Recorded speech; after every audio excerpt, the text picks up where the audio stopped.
যুবক, আজকে তোমাদেরকে বলি, তুমি যদি মুসলমানের সন্তান হয়ে থাকো, তাহলে আজকে তোমাকে এই চিন্তা করতে হবে, এমন কাজ আমি করব না যেই কাজের জন্য আমাকে মৃত্যু পরবর্তী জীবনে আমাকে গুনাহ পেতেই থাকবো, এই কাজ আমি করব না। এটা মুসলমান, এটা হলো মুহাম্মদ সাল্লাল্লাহু আলাইহি সাল্লামের কলিজার টুকরা উম্মত, এটা হলো উম্মতের পরিচয়। আজকে আপনি আশ্চর্য হবেন, গোটা পৃথিবীতে এখন নেট ব্যতীত মানুষ থাকতে পারে না। আজকে যুবকগুলি এগুলি ছাড়া থাকতে পারে না। আজকে যুবকগুলি নিজেকে বিভিন্নভাবে সমাজের মধ্যে পরিচয় তুলে ধরছে, তারা মুসলমানের সন্তান, এই পরিচয় আজকে সমাজের মধ্যে হচ্ছে না। আল্লাহ সুবহানাহু ওয়া তাআলা আমাদেরকে বলছেন, ইন্না নাহনু নুহয়িল মাউতা ওয়া নাকতুবু মা কদ্দামু, আমি তো মৃতদেরকে জীবিত করি। আল্লাহ বলেন, আমি মৃতদেরকে আবার জীবিত করব এবং তাদের কৃতিকর্মগুলি আমি সবগুলি লিপিবদ্ধ করে রাখি। ওয়া কুল্লা শাইইন আহসাইনাহু ফি ইমামিন মুবিন, আর প্রত্যেকটি জিনিস সংরক্ষিত আছে তোমার জীবনের, প্রত্যেকটি জিনিস সংরক্ষিত আছে।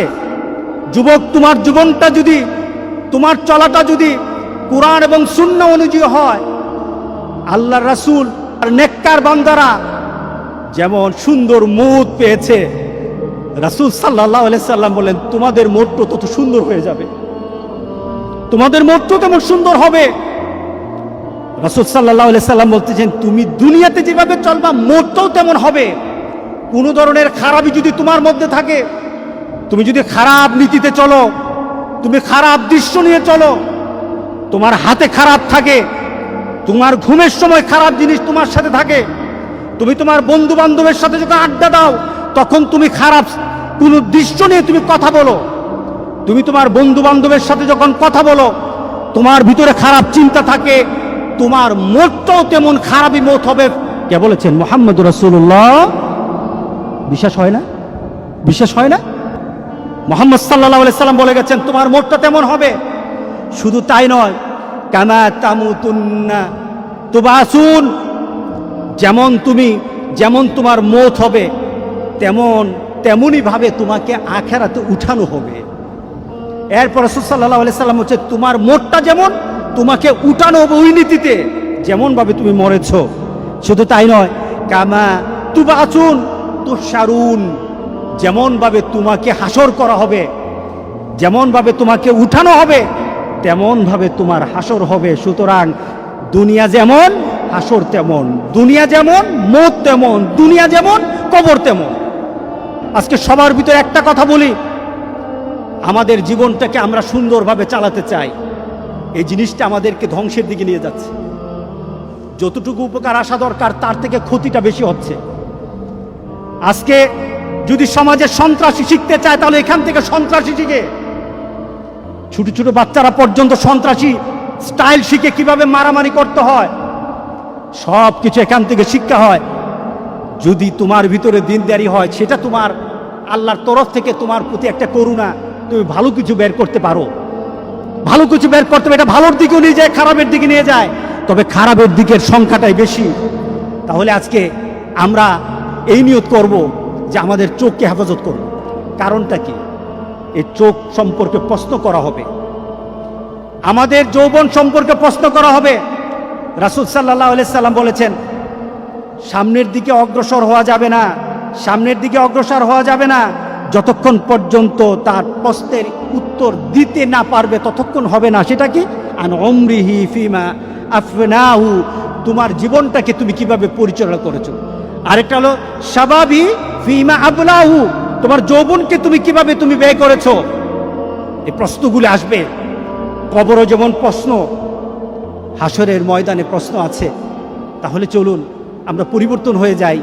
এই চোখকে আল্লাহ সুবহানাহু ওয়া তাআলা, প্রত্যেকটি মানুষের চোখ যেন আল্লাহ হেফাজত করে, প্রত্যেকটি মানুষের কানকে যেন আল্লাহ হেফাজত করে। আল্লাহর কাছে বেশি বেশি করে চান।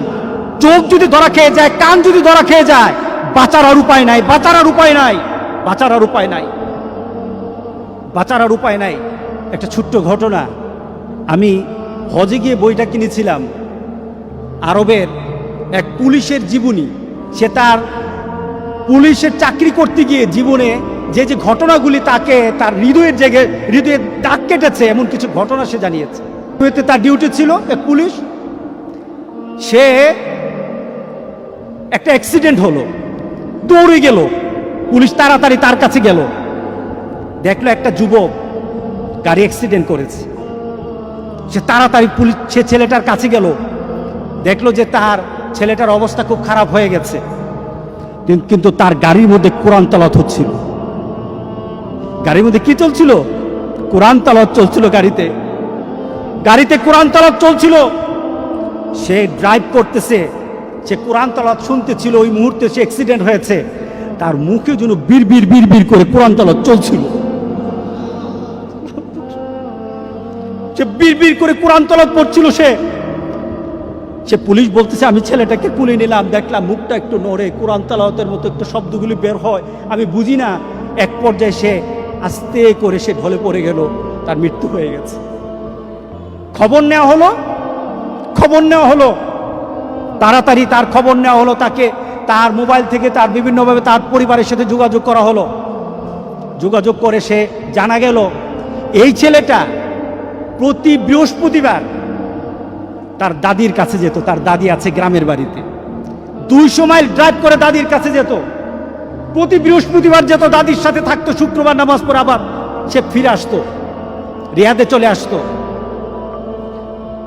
প্রতি বৃহস্পতিবার যেত, আর যাওয়ার সময় সে গাড়ির মধ্যে কোরআন তেলাওয়াত ছাড়তে কোরআন তেলাওয়াতের সাথে মুখ মিলাতে পড়তে সে দাদির কাছে বসতো, আবার বাড়ি থেকে ফিরে আসতো। এটা ছিল তার অভ্যাস। লং ড্রাইভে বের হতো, কোরআন তেলাওয়াত শুনতে যেত। সেইভাবে কোরআন তেলাওয়াত শুনতে কোরআনের অনেকটা হাফেজ হয়েছিল। ছেলেটা কোরআন তেলাওয়াতের সাথে দুনিয়া থেকে বিদায় হয়ে গেল। আরেকটা ছেলের অ্যাক্সিডেন্ট সে বর্ণনা করলো। অ্যাক্সিডেন্টের সাথে কাছে গেল, গিয়ে দেখলো গাড়িতে গান বাজে।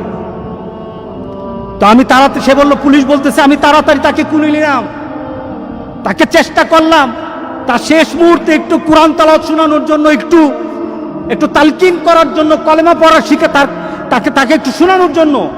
যতবার আমি তালকিন করি, যতবার আমি লা ইলাহা ইল্লাল্লাহ, যতবার আমি কালেমা পড়াই, ততবার সে গান গায়। নাউজুবিল্লাহ বলি। কারণ তার মধ্যে কিসের গানের যে স্মৃতি, গানের যে একটা মানসিকতা, গানে এতক্ষণ শুনতে ভিতরে যে গানের একটা ভালোবাসা তো তার রয়ে গেছে, যায় না। যেমন তার দুনিয়ার জিন্দেগি ছিল, তেমন তার মৌত হয়েছে। গান শুনতে সে চলছিল, আর গান শুনতে তার মৌত হলো। এবার বলেন তো দেখি, তাকে কাল হাসুরের দিন কি কোরআন তেলাওয়াত অবস্থা উঠবে নাকি গান অবস্থা উঠবে? বলেন। তুমি জানো না তোমার মৌত কখন, পৃথিবীর কেউ জানে না তার মৌত কখন। সুতরাং তোমার মৌতটা যেন এমন না হয়, মৌতের পরে এমন রেকর্ড তোমার দুনিয়াতে থাকবে যে রেকর্ডের কারণে তুমি কবরে শুয়ে গুনাহ পাবা। এমন রেকর্ড যেন তোমাদের না থাকে। আমাদের এমন সতর্ক হওয়া দরকার আছে কিনা বলেন? আমরা আরেকজনকে বলবো, আমাদের বন্ধুদেরকে আহ্বান করব, এই কাজ আমরা করব না। আপনাদের পরিবারে আপনাদের সন্তানগুলি তাদের মোবাইলগুলি কি অপারেট করে, এই মোবাইলগুলি দিয়ে তারা কি করে, আপনাদেরকে এটা চেক করতে হবে, দেখতে হবে আপনাদের সন্তানেরা কি করে। যুবক, তোমাদের জন্য খুব কঠিন সমাজ তোমাদের সামনে। আমার সবচেয়ে একজন প্রিয় আরবের এক আলেম শেখ মোহাম্মদ আল আরিফি অত্যন্ত তেজস্বী কথা বলে, অত্যন্ত ঘটনমূলক কথা বলে। ওনার একটা আলোচনায় উনি বললেন, ওনার এক বন্ধু, যুবক শুনো, ওনার এক বন্ধু সে ইন্টারনেটে খুব এক্সপার্ট ছিল। সে একবার সার্চ করে একটা ইন্টারনেটের ওয়েবসাইটে ঢুকে গিয়ে দেখলো ওয়েবসাইটটা একটা নোংরা ওয়েবসাইট। সেটাকে চিনল। এরপরে শেখের কাছে এসে বলল, শেখ, আমি ওয়েবসাইটে ঢুকে যা দেখলাম এটা বিশ্বাস করার মতো না। কি দেখেছেন? শেখ জিজ্ঞাসা করলো, কি দেখেছেন? দেখলাম একটা যুবক একটা ওয়েব পেজ কিনেছে, অনেক টাকা দিয়ে কিনেছে। তার 5 বছরের জন্য একটা কন্ট্রাক্ট করেছে, টাকা দিয়েছে 5 বছর। কি ব্যাপার? 5 বছর ওই কোম্পানি তাকে প্রতি সপ্তাহে বিভিন্ন ছবি লুট তাকে করবে, সেন্ড করবে, বিভিন্ন ছবি পাঠাবে প্রতি সপ্তাহে। সে টাকা দিয়ে সেটা কন্ট্রাক্ট করেছে, এটাকে পেজটাকে কিনেছে, একটা ফাইল করেছে, তার বন্ধু বান্ধবকে বলেছে আমার কাছে এমন একটা পেজ আছে, তোমরা যদি মনে চায় তোমরা লিঙ্ক দিতে পারো, আমার সাথে শেয়ার করতে পারো। যুবক শুনে নাও, তুমি আমার সাথে শেয়ার করতে পারো। তার বন্ধুরা আনন্দের সাথে বলল, যদি তোমার সাথে ঘুরি তাহলে পয়সা দিতে হবে নাকি? না, পয়সা দেওয়া লাগবে না, পয়সা তো আমি দিয়ে দিয়েছি, আমি এই ফাইলটা কিনে নিয়েছি, প্রতি সপ্তাহে আমার কাছে ছবি আসবে, আর তোমরা যদি আমার সাথে লিঙ্ক করো আমি এটাকে শেয়ার করে দেব, সাথে সাথে তোমাদের সাথে চলে যাবে। সে O2 ফরওয়ার্ড করে দিল, তার সকল বন্ধুর তালিকা দিয়ে O2 ফরওয়ার্ড করে দিল। তার কাছে যখন একটা ফাইল চলে আসতো প্রতি সপ্তাহে, অটোমেটিক তার বন্ধুদের কাছে চলে যেত, অটোমেটিক চলে যেত। সেটা কি কিনেছে, 5 বছরের জন্য কিনেছে। 6 মাস পরে সে অ্যাক্সিডেন্টে মারা গেল। 6 মাস পরে সেই ছেলেটা অ্যাক্সিডেন্টে মারা যায়। তার আশেপাশের সকল বন্ধুরা তাকে জানাজা দিল, দাফন করলো। ঠিক 1 সপ্তাহ পর দেখলো প্রত্যেকটি বন্ধুর সেই ওয়েবসাইটটা, তার বন্ধুদের যে ওয়েবসাইটটা লিঙ্ক করা ছিল, তাদের কাছে ছবি চলে আসছে, তাদের কাছে ছবি চলে আসতেছে। তারা মনে করলো এটা পুরানো ছবি। আবার তারা 1 সপ্তাহ ওয়েট করলো, দেখলো না, আবার ছবি চলে আসছে।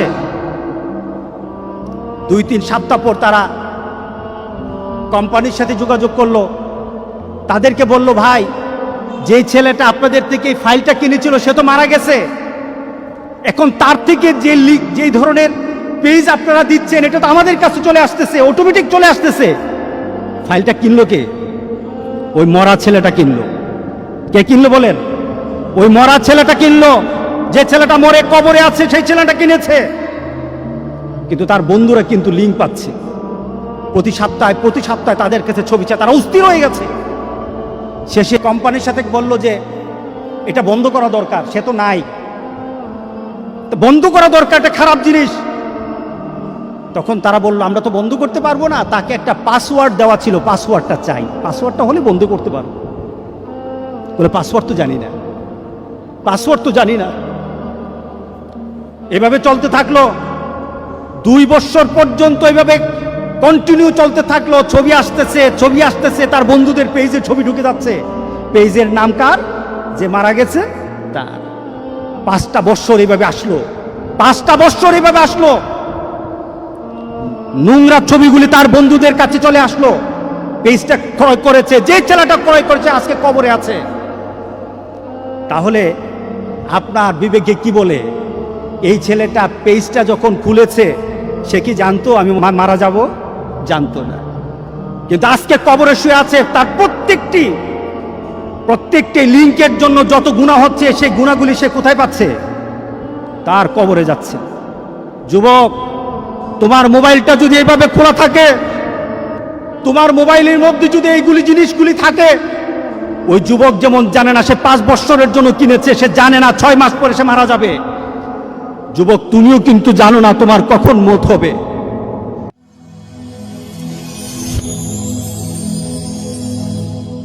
Rose TV 24. Enjoy by listening to the Holy Quran.